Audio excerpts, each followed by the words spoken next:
Olá, seja bem-vindo, seja bem-vinda a mais uma edição de Espiritismo e Educação, em transmissão pela Web Rádio Estação da Luz. Que Jesus, nosso Mestre, a todos nos abençoe e mais um programa onde vamos abordar a educação sempre através dos princípios espíritas.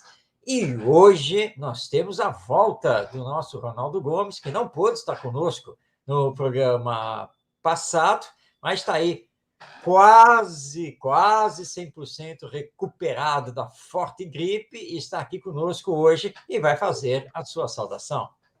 Muita paz, saúde a todos, gratidão pelo carinho de sempre. E estamos aí, com fé, confiança e seguindo a ordem natural das coisas. Gratidão. Obrigado, Marcos. Obrigado, Tavares, também, pela segunda-feira aí, para dar continuidade ao trabalho que não nos pertence. E sabe que pertence ao Papai do Céu. Gratidão. Muito bem. Hoje nós temos um programa especial, porque nós estamos na semana do Natal. E não poderíamos, portanto, hoje deixar de falar sobre Jesus. Mas como o programa é Espiritismo e Educação, claro que nós vamos focar no Jesus, o Mestre. Esse é o nosso tema. E você que está aí nos acompanhando, pode participar. Nós estamos transmitindo ao vivo através do Facebook, também do YouTube, da Web Rádio Estação da Luz. É só colocar aí na busca e que você já vai sintonizar. E então você pode aproveitar aí nos comentários, ou do Face ou do YouTube, para enviar a sua mensagem, fazer também uma pergunta sobre o tema. Tem também os telefones, olha eles aí na tela. Tá? Então você pode fazer a sua participação e nós estamos aqui aguardando. Pois bem, para introduzir o tema de hoje, Jesus, o Mestre, eu vou ler aqui um pequeno trecho de uma obra que eu gosto muito, que não é uma obra muito conhecida, é uma obra espírita. Eu vou mostrar aqui na tela o livro, que é Jesus, o Cristo, da Terezinha Oliveira, que foi querida companheira, vamos mostrar de novo, vamos lá, foi querida companheira do movimento espírita de Campinas, grande palestrante, escritora, deixou dezenas de livros. E ela abre esse livro, Jesus, o Cristo, com os seguintes dizeres: Jesus, doce Rabi da Galileia, luz do mundo, verbo que se fez carne e habitou entre nós, pão que desceu do céu e dá vida ao mundo, água viva que sacia a sede de justiça e de amor, mestre divino, pastor de nossas almas, Cristo de Deus. A nossa Terezinha compilou, dentro da literatura espírita e do próprio Evangelho, os termos, os adjetivos que são utilizados para se falar de Jesus. Né? Luz do mundo, pão que desce do céu, caminho, verdade, vida, rabi, luz, água viva e assim por diante, que tanto os evangelistas quanto também os benfeitores espirituais utilizam nessa referência a Jesus, o Cristo, Jesus, nosso Mestre, pela sua grandeza, por tudo que ele representa. Bom, eu e o Ronaldo escolhemos como base aqui para o nosso diálogo sobre Jesus, o Mestre, um texto de Pedro de Camargo, o Vinícius, que está no livro O Mestre na Educação. É o capítulo 9 dessa obra e que tem por título o mesmo do programa, Jesus, o Mestre. Para quem não conhece essa obra, eu vou mostrar aqui o livro, mas o meu livro é de uma edição mais antiga. A capa já não é mais essa, ela foi toda reformulada, mas está aqui o livro, O Mestre na Educação, de Pedro de Camargo Vinícius, é publicação da Federação Espírita Brasileira. Capítulo 9, Jesus, o Mestre. Ronaldo, antes de nós destacarmos trechos, mas se você quiser, também pode destacar, você que leu aí também o capítulo, você quer fazer uma abordagem assim geral sobre Jesus, o Mestre? Pois é, Marcos. Eu gostaria que antes, que eu estou um pouco afônico, Sim, mas eu vou falar, mas eu vou fazer através de perguntas, tá bom. porque, vamos lá, primeiro passo é Jesus o Mestre, isso aí é fato, e ele traz isso para ele e nos chama a atenção que mestre sim eu sou. Mas aí eu gostaria que você nos desse, primeiramente, o que é, afinal de contas, educação, para que nós possamos entrar no mérito de um processo de educação que Jesus, Deus em toda a sua lei, vem fazendo conosco, que está lá na pergunta do Livro dos Espíritos, 900 e pouco em diante, que vai retratar realmente toda essa transformação da humanidade através do processo de educação. Então, vamos lá. Educação. Como nós podemos dar aqui uma visão ampla do que é educação? Vamos lá, Ronaldo, isso é importante realmente para entendermos Jesus enquanto mestre. Nos dias atuais, nós chamamos, assim, indistintamente, os professores de mestres, né? Porque são professores, trabalham na escola, seriam mestres. Mas há uma grande diferença entre você ser professor e você ser mestre. Há uma grande diferença entre você ensinar, você ser um passador de conteúdos curriculares ou de conhecimentos, e você ser efetivamente um educador. Então, definir educação é da máxima importância, e o Espiritismo, quando define a educação, define com bastante amplitude e profundidade. E mostra para nós o seguinte: bom, primeiro, todos nós somos espíritos reencarnados, ou almas imortais, que já tivemos várias existências, né, existências anteriores, e estamos tendo agora esta existência, esta reencarnação. Isso não pode ser esquecido agora que nós vamos definir educação. Então, todo ser humano é uma alma imortal, é um espírito reencarnado que já traz toda uma bagagem. Bagagem de conhecimentos, de experiências vivenciais, e traz um planejamento para esta reencarnação, né? Ele não está aqui para viver por viver, como diz o samba, né, para deixar a vida levá-lo e, né, pronto, o que vier tá bom. Não, não é isso, não. Então, aí entra a educação. Tá, mas qual é o papel da educação? Para que serve a educação? Bem, a educação é a arte de desenvolvimento desse ser integral, ou seja, desenvolver todo o seu potencial divino, seja na área intelectual, cognitiva, seja na área emocional, afetiva, porque nós somos seres integrais. Quando Deus nos criou, ele entregou para cada um de nós, em germe, né, em potência, a inteligência e o sentimento. Mas como está em potência, precisa ser desenvolvido. Daí nós vamos tendo as experiências reencarnatórias e vamos então paulatinamente desenvolvendo. Então, quando eu chego na família através do nascimento, ora, eu não estou querendo receber apenas informações, por exemplo, qual é o tamanho do Monte Everest lá no Himalaia. É uma informação, tudo bem. Mas será que eu reencarnei só para saber isso e outras coisas parecidas com isso? Na verdade, o papel da família na educação é um papel voltado principalmente para a educação moral, a formação do caráter, a corrigenda das más tendências que o espírito ainda apresente. Bom, mas nós criamos a escola. Qual é o papel, então, da escola? Bom, a escola foi criada para ser também um instituto de educação desse ser humano. Tá, então a escola vai fazer o quê? Bom, a escola, claro, vai trabalhar o desenvolvimento da inteligência, na aquisição dos conhecimentos, mas não pode ficar só nisso.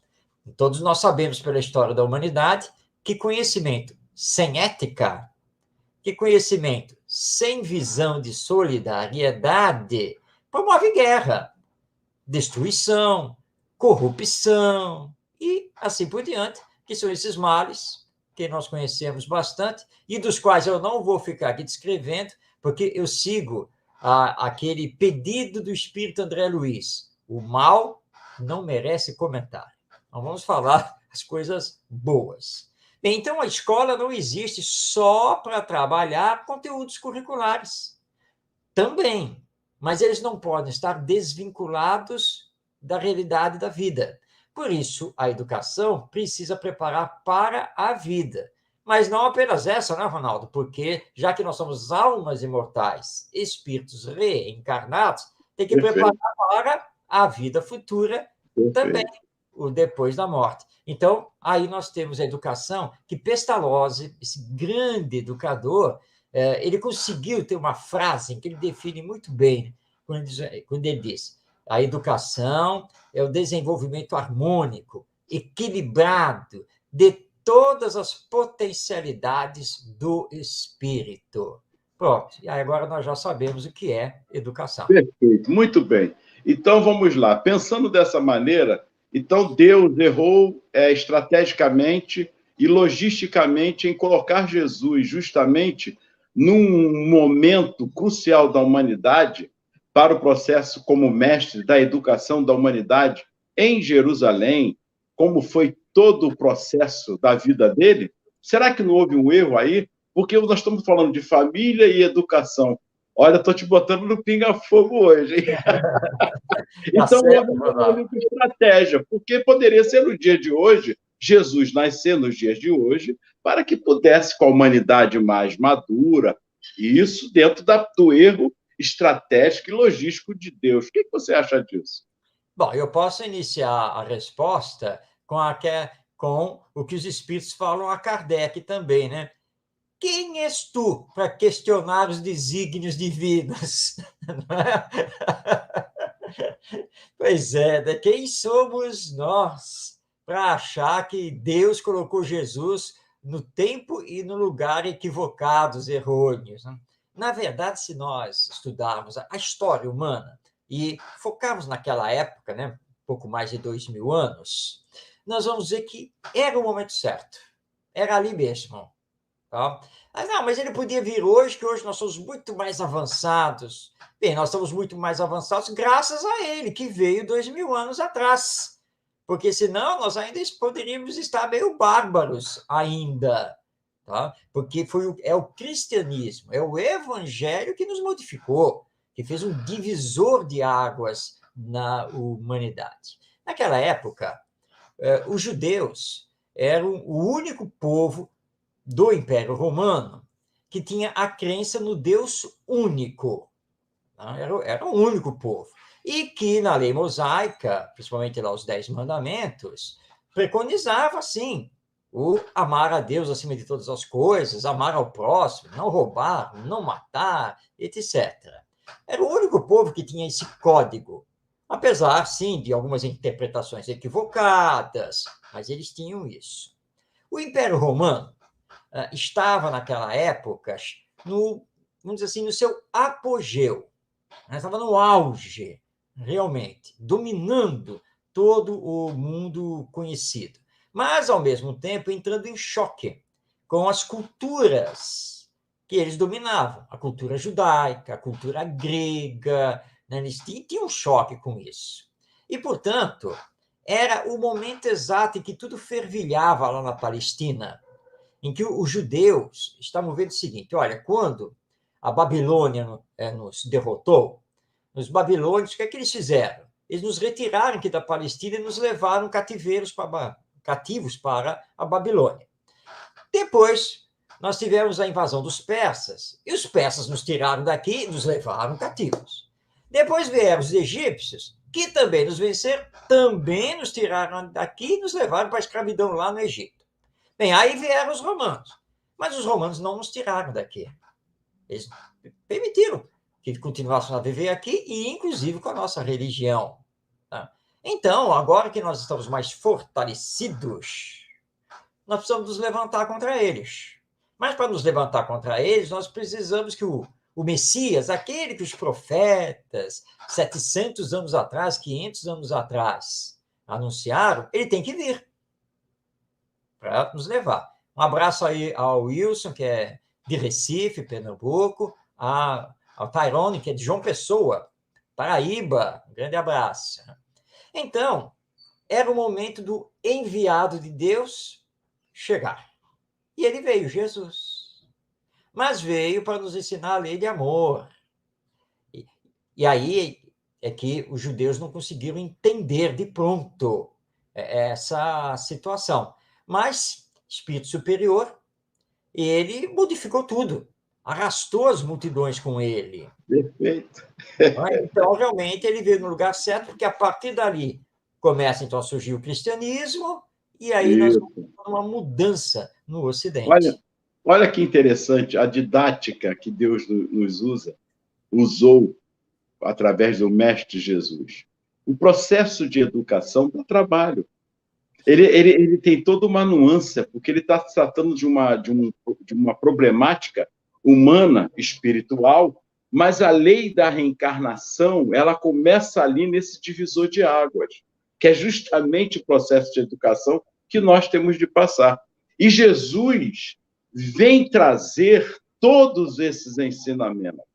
Ele foi médico, ele foi um cientista, ele foi um educador, ele foi mestre, ele é o mestre por excelência, ele foi geólogo, ele foi tudo ao mesmo tempo, ele tratou de todas as ferramentas, que na época não era o conhecimento de uma ciência, mas que as religiões da época, os grandes sacerdotes ou filósofos, tinham esse conhecimento.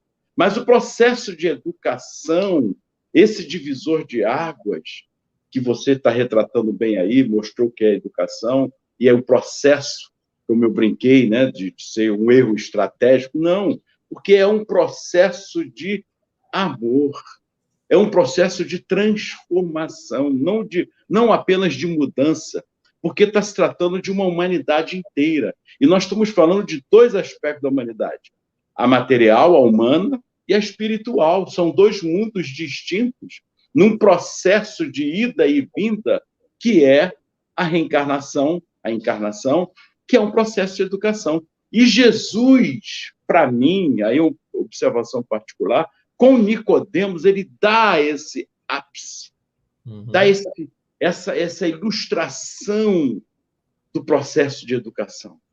Tu és mestre em Israel e não sabeis destas coisas? Olha só, ele está falando de coisas profundas, de conhecimento empírico e científico e de todas as coisas. E só falando, por enquanto, do terra a terra, vamos colocar, porque ele deixa aí. Se eu falar, então, das coisas celestiais, você vai se perder, Nicodemos. E Nicodemos vê em Jesus, de fato, um grande ser ali, um grande mestre, trazendo ensinamento de amor, de transformação moral, que a humanidade deveria começar a fazer um novo ciclo a partir, como você colocou, a partir da vinda do Cristo, que foi naquele momento que a humanidade começou a dar o seu crescimento espiritual até os dias de hoje, que é um processo de transição pelo qual o planeta, na educação, está passando agora. Verdade, Ronaldo. E nós temos que lembrar aqui, o Espiritismo é muito claro quanto a isso, né? A vinda de Jesus obedeceu um planejamento divino, muito, mas muito superior do que nós possamos aqui imaginar, porque as cortes crísticas celestiais vinham já se reunindo para obedecer às ordens divinas. Então, houve todo um planejamento, todo um concerto para que as coisas se encaixassem. Se você olha, por exemplo, o Império Romano, e Humberto de Campos é claro nisso, na introdução do livro Boa Nova, na psicografia do Chico Xavier, que ele fala, olha para o Império Romano.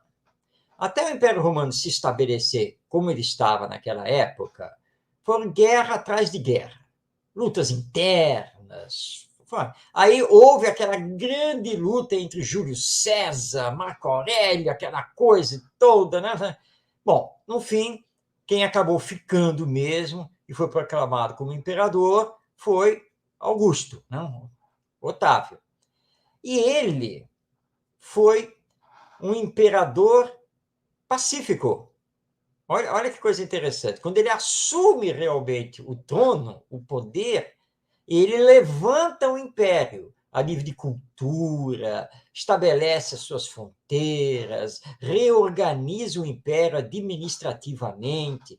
Ele governou, né, por quase 50 anos, foram 40 e poucos anos que ele ficou à frente do império, e os historiadores chamam a época dele de o século de Augusto. Claro, ele não ficou à frente do império 100 anos, mas é que foi tão marcante, mas tão marcante, que impacta. Mas por que, exatamente na época em que Jesus vinha, o império teve um governante da paz? Porque ele fazia parte do planejamento. Ou seja, Jesus tinha que vir, mas o império tinha que estar pacificado. Não podia estar naquela violência, naquela conturbação toda. E ele pacifica. Ele diz assim: olha, o império está estabelecido. É isto. Se tiver alguma guerra, é só para conter inimigos. Tá? Chega de conquistas, agora vamos consolidar. E tem mais. Vamos trazer para dentro do império a cultura grega, a cultura helenística, né, que nós precisamos levantar o império. E ele começa a fazer isso. E olha que ele foi uma pessoa que sofreu muito, porque ele tinha problemas de saúde que ninguém conseguia resolver. E aí então você, nossa, como as coisas se encaixam. Puxa, é verdade, né?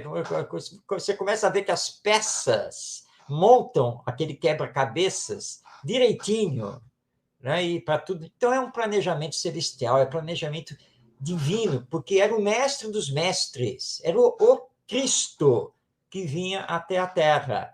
Por isso, né, que não podemos entrar por essa figura de um equívoco de Deus. Né? Isso jamais poderia acontecer, até porque Deus é perfeito. Agora, a grande missão de Jesus, que é o foco aqui do nosso programa, e o Pedro de Camargo coloca aqui no seu livro, O Mestre na Educação, ele fala: tá, Jesus curou, né? Jesus levantou, Jesus orientou, Jesus isso, Jesus aquilo, mas ele, olha só, ele não disse que ele era médico, que ele era advogado, que ele era isso, que ele era aquilo. Nada. O único título que ele vai aceitar, mestre. E aí é que nós temos que conversar agora sobre isso, né? Mestre, né? Pois é. Aí nós já estamos colocando justamente, fazendo esse breve histórico, essas colocações, essas observações, para entendermos o que é a figura do mestre, afinal de contas. É aquele que exemplifica. Olha que bacana.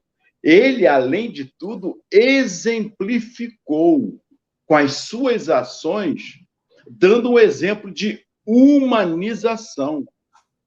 Ele falava a todo tempo sobre todos os aspectos de uma maneira clara e objetiva, humanamente falando. O que pode ser levado em conta na vida acadêmica, na escola, falarmos da vida humana em si, tendo, de fato, ali coadjuvante a isso, juntamente com isso, em parceria, as matérias, as disciplinas que vamos estudar.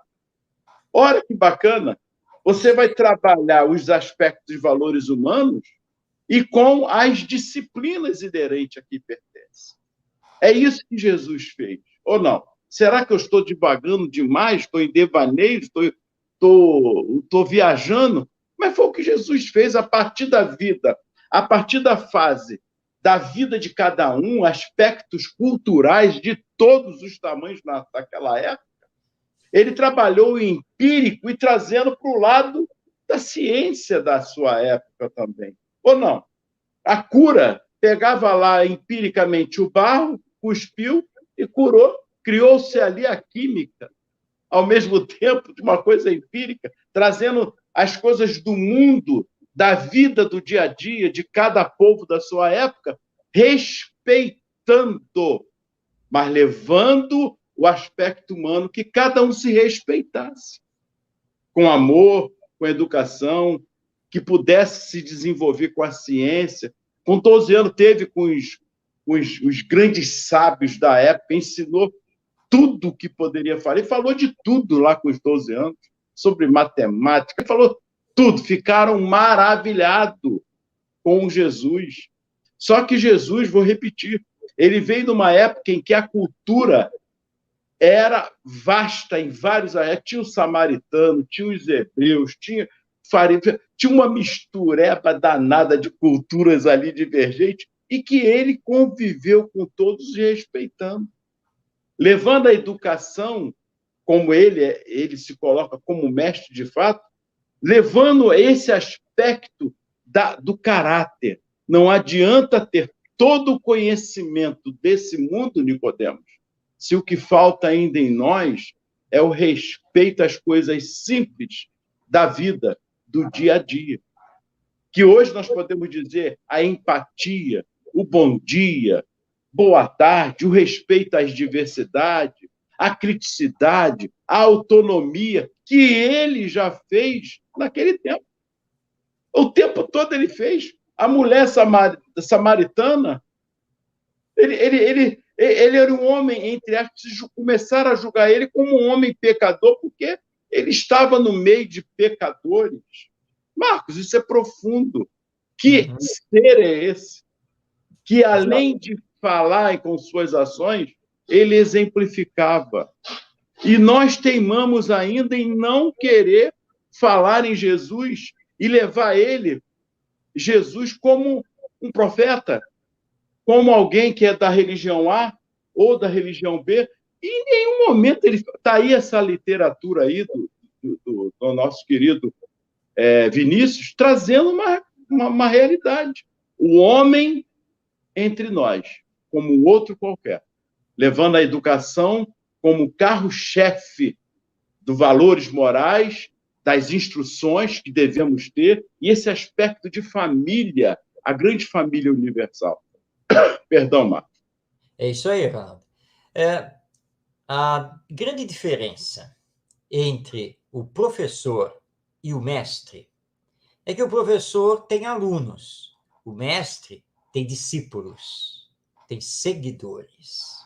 O verdadeiro professor, ou seja, verdadeiro educador, é aquele que marca você.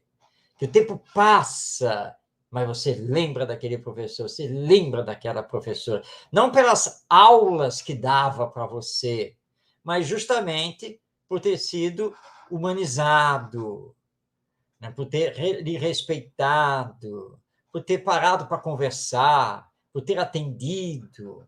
E aí você reclama, sim, claro, eu lembro de alguns professores na escola, algumas professoras, assim.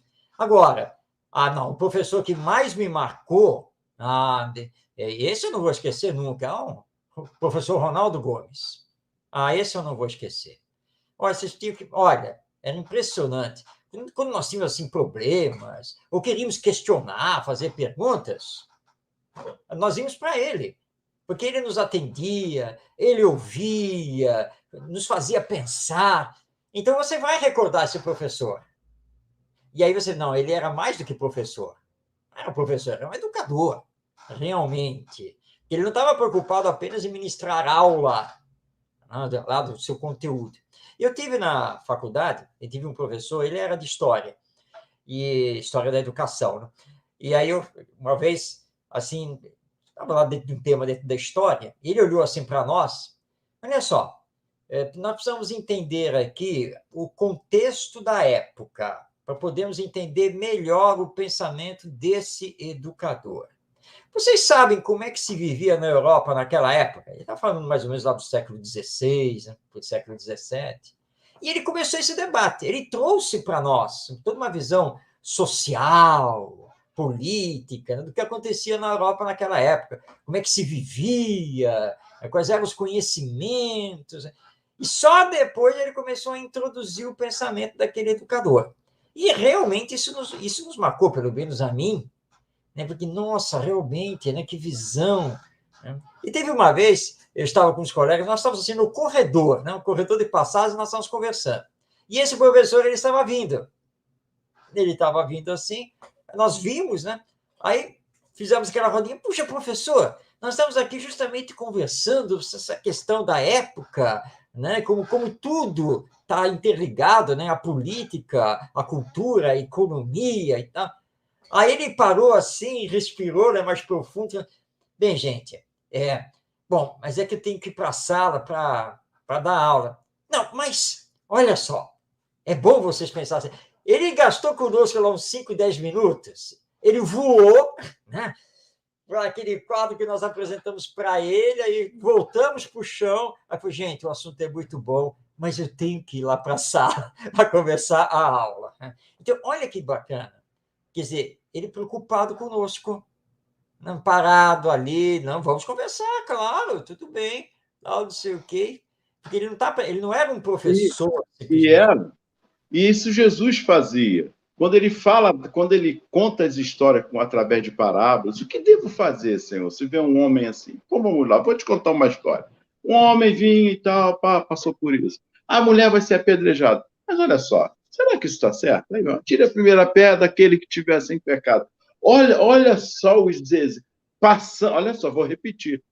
Ele vinha do empírico, saindo lá da base, do dia a dia, para dar uma grande lição para todos nós. Isso é profundo. Ele está retratando ali o aspecto que é humano, o tempo todo, da humanização, da espiritualidade presente ali conosco. E nisso, Ronaldo, essa questão do aspecto humano, né, da humanização, é muito importante em Jesus. Assim como esse professor da faculdade, que eu estou aqui recordando, o nome dele era José Augusto, Jesus fazia exatamente o mesmo. Atendia qualquer pessoa em qualquer lugar. Estava sempre pronto para atender, para ouvir, para conversar, fazer pensar, e fazia isso com os 12 discípulos, porque ele também fazia os atendimentos em particular aos 12, às vezes no coletivo, e às vezes só com João, só com Tiago, só com Pedro, né, e assim por diante. Porque Jesus, como grande educador, não podia deixar de ser humano, né, e não podia deixar de fazer esse atendimento humanizado.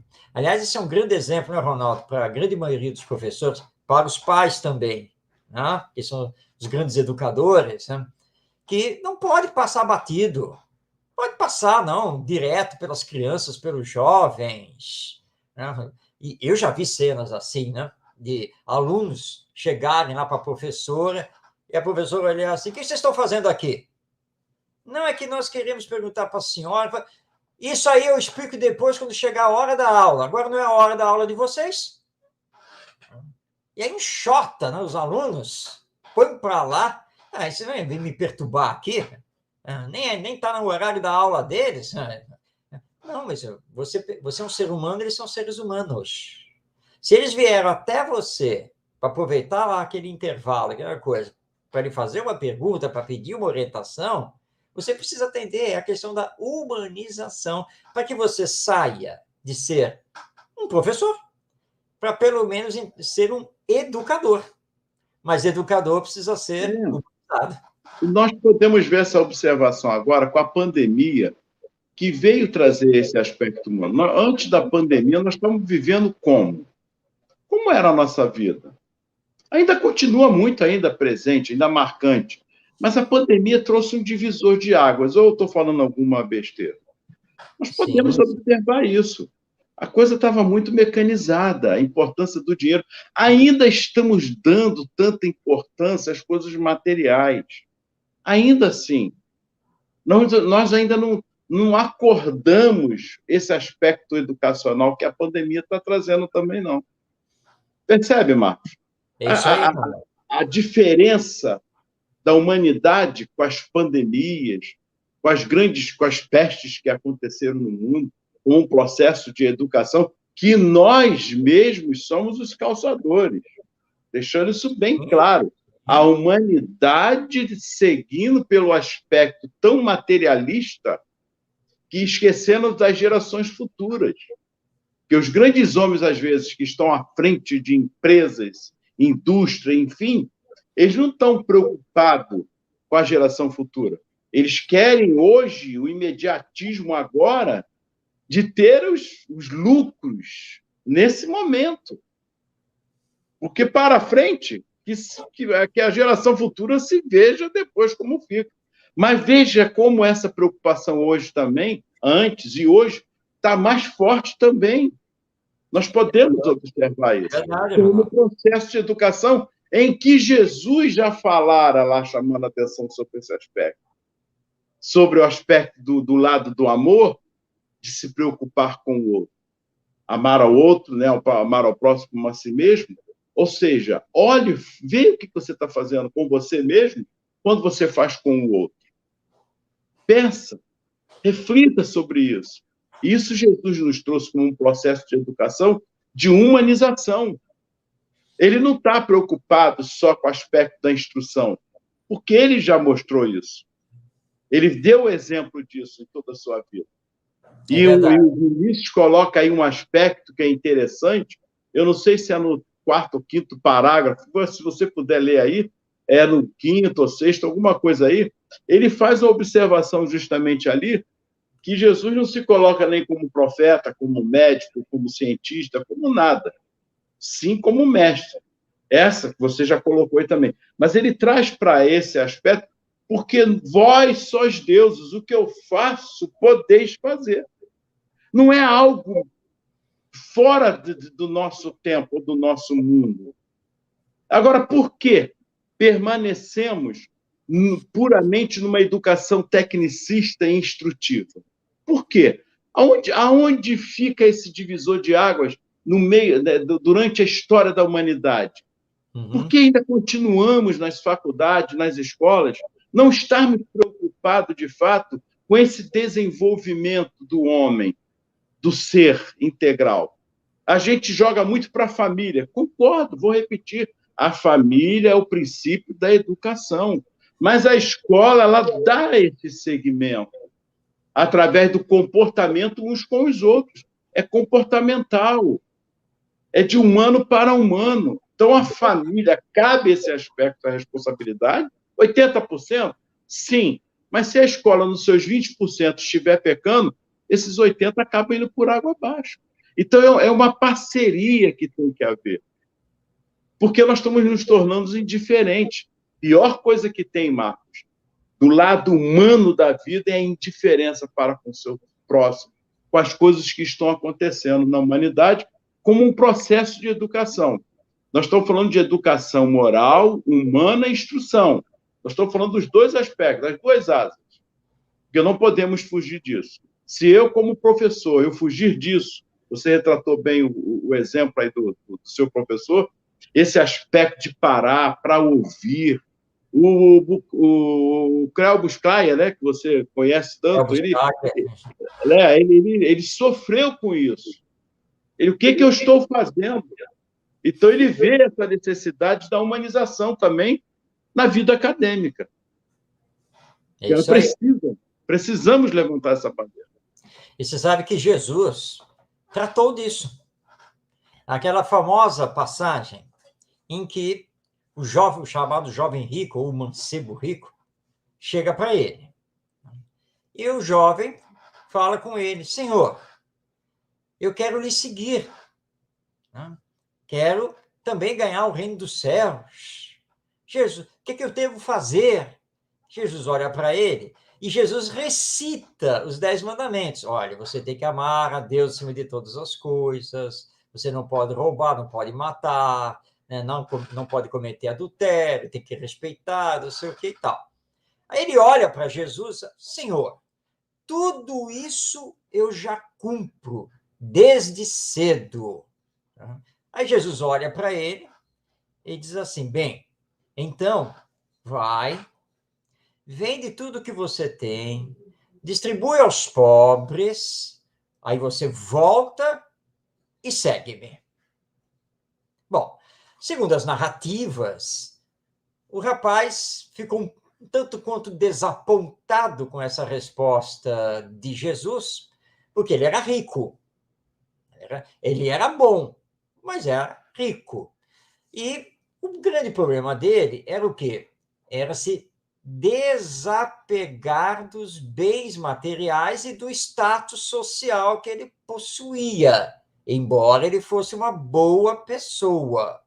Então, mas Jesus mostra para ele, olha, enquanto você estiver no materialismo, enquanto você estiver no mundo das posses efêmeras da matéria, não tem como você me seguir e, de fato, ganhar o reino dos céus. Você precisa ir para o campo da humildade, da caridade e de se desprender. Tanta gente pobre aí ao seu redor, o povo sofrendo, né? E você tem. Então, saiba distribuir, saiba fazer a caridade. É só isso. Se você começar a fazer isso, com certeza você pode vir aqui e me seguir. E com certeza você vai ganhar o reino dos céus, ou seja, você vai ter um encontro com a felicidade.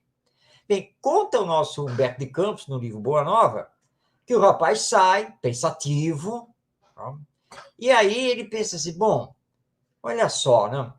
Tá, tudo bem, mas é que bem, bom, mas eu também sou um atleta premiado, sou muito conhecido, e amanhã tem uma competição, né, para a qual eu estou inscrito, que eu vou defender meu título.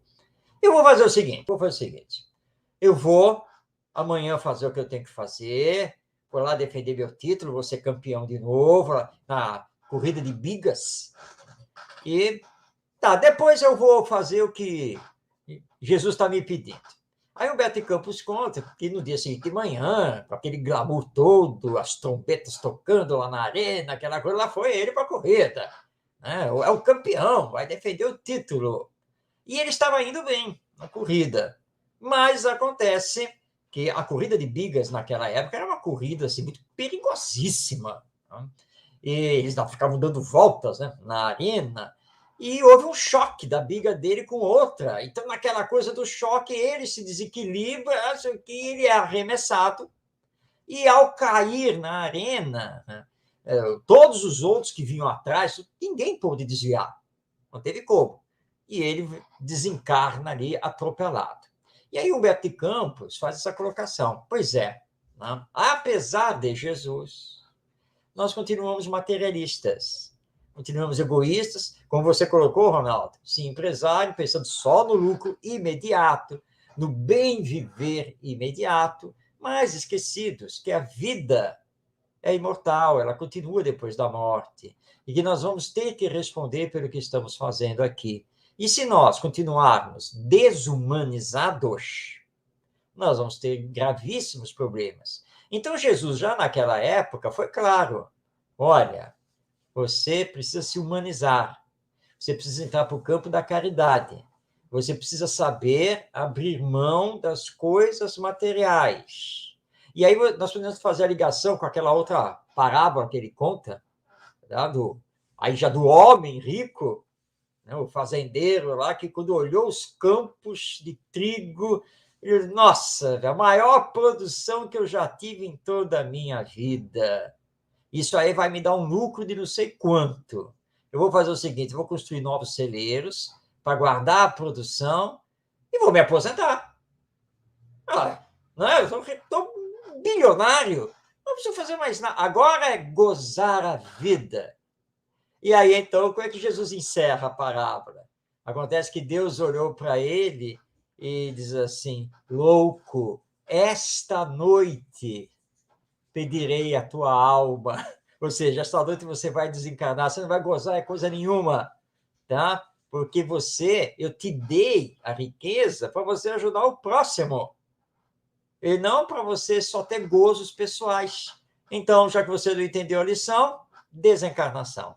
E é claro que, nesse caso, vai ter o sofrimento. Então, Jesus, como grande educador, como mestre, com essas lições, ele veio mexer conosco, né? Com toda a nossa orientação moral e nos fazer pensar: o que eu estou fazendo aqui?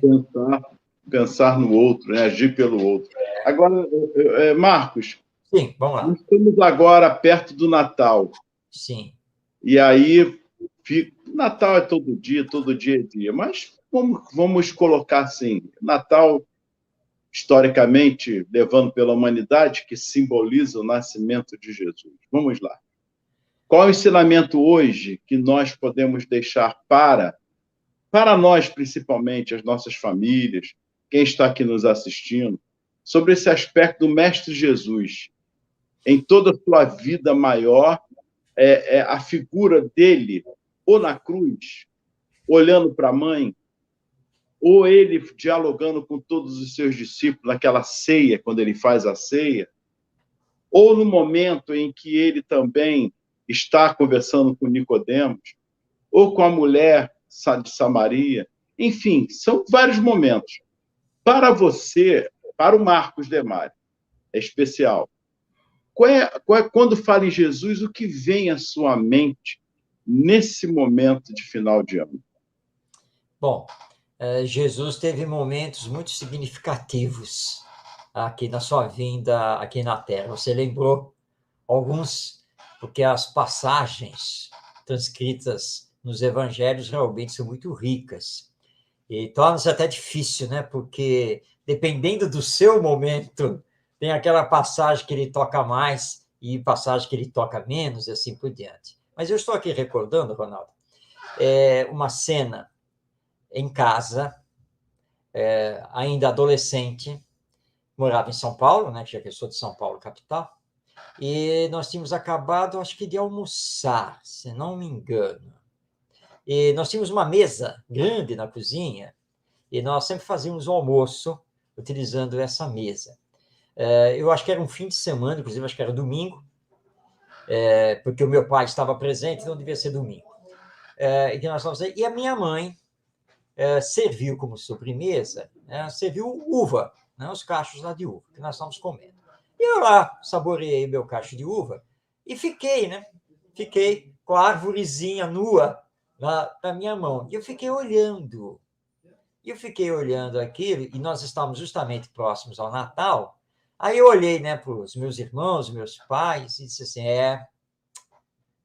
esta é a árvore de Natal dos pobres, aqueles que nada têm, sabe? E Jesus simboliza justamente a caridade, a ação do amor ao próximo, porque Jesus não foi apenas mestre de teoria. Então, quando ele, lá no Sermão da Montanha, distribui os pães e os peixes, e na sequência faz o sermão, ele fez as duas grandes caridades que nós conhecemos, né? A material, que foi saciar a fome e a sede, mas a caridade moral, que foi então a de ensinar e dar toda a orientação de vida. Então, eu me ligo muito ao Sermão da Montanha.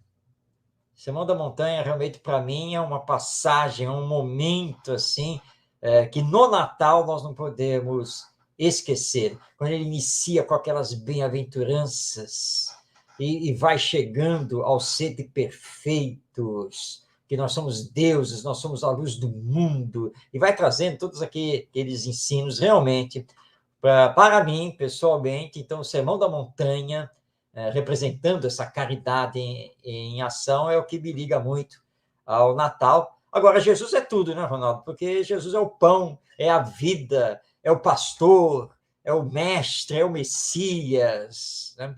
Então, talvez, se eu responder essa pergunta para você ano que vem, eu acho que eu vou escolher outra passagem, porque depende, né? Depende do sentimento do momento. Mas agora eu fico no Sermão da Montanha. Você falou bem, a passagem de Jesus sempre estará presente, porque vai depender do momento em que eu esteja passando. A dor ou não, a alegria ou não, mas vai depender do meu amadurecimento naquele exato momento também, de como eu vejo a passagem de Jesus.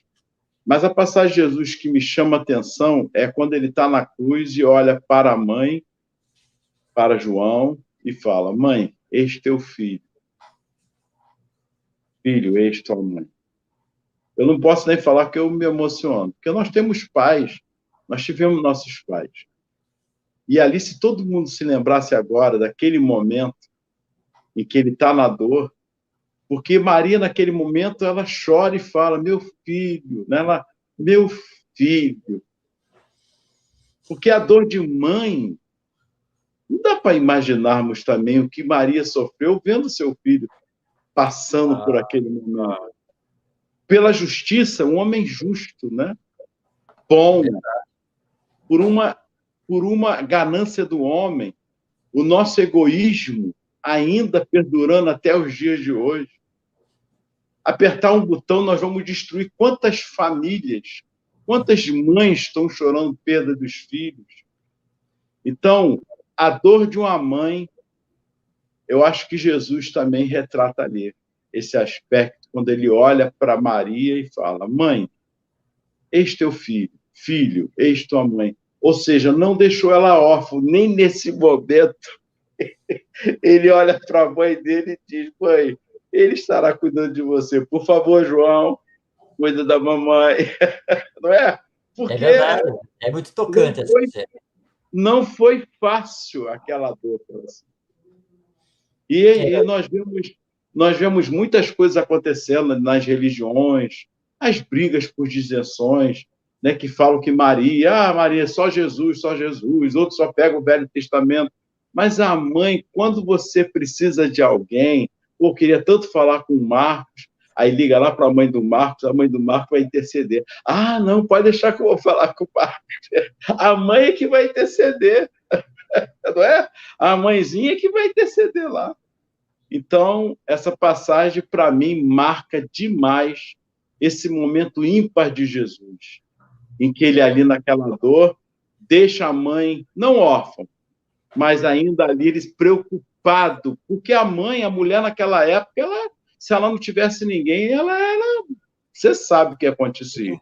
Sim. Então ele deixa claro ali perante o público que ela não estaria, a Maria não estaria sozinha. Tinha um homem do lado dela, cuidando dela. E ali ele exemplificou a lei de amor, né, ao fazer isso.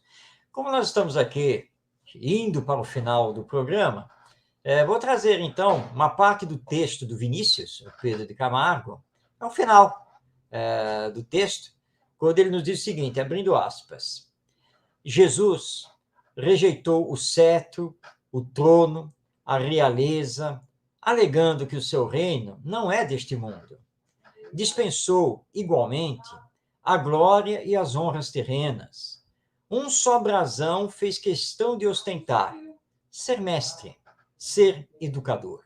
É significativo. Eu sou a luz do mundo, sou a verdade, sou o pão que desceu do céu, proclamou o Senhor. Esparzir luzes, revelar a verdade, distribuir o pão do Espírito, tal a obra da educação, tal a missão do Redentor da humanidade. Que dúvida poderá restar a nós outros, neocristãos, sobre o rumo que deve tomar a nossa atividade, uma vez que o advento do Espiritismo é o do Consolador prometido? Que outra forma poderemos dar ao nosso trabalho que seja tão eficaz, tão profícua e benéfica à renovação social, como aquela que se prende à educação no seu sentido lato e amplo? Trabalhemos, pois, com ardor e entusiasmo pela causa da educação da humanidade, começando pela infância e pela juventude desta terra de Santa Cruz. Fechando aspas, essas são as palavras finais do nosso Pedro de Camargo, no capítulo 9 do livro O Mestre na Educação. Belíssimo texto do Vinícius, não é, Ronaldo? Nossa, ele fecha isso aí, essa parte agora, então, aí. Mas não tem como nós fugirmos disso. O nosso egoísmo ainda é muito, muito profundo, esse agarramento a nós, ao imediatismo, porque Jesus deu o exemplo de que nós é o desprendimento, que o que está atrelado ao amor de fato é o perdão.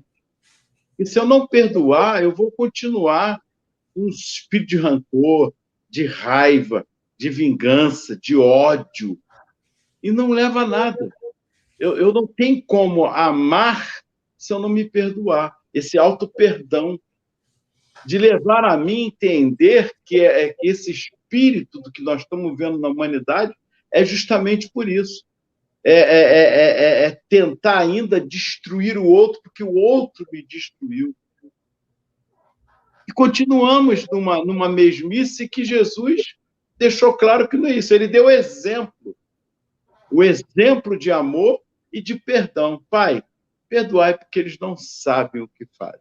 É o que está atrelado ao amor, esse amor, perdão. Enquanto nós não nos perdoarmos a nós mesmos e ao outro, nós estaremos nesse processo com a humanidade ainda de tentar prejudicar o outro, de não entender que o que caminha comigo, se estivesse passando por alguma situação ruim, está afetando a mim, sim, ainda que não pareça.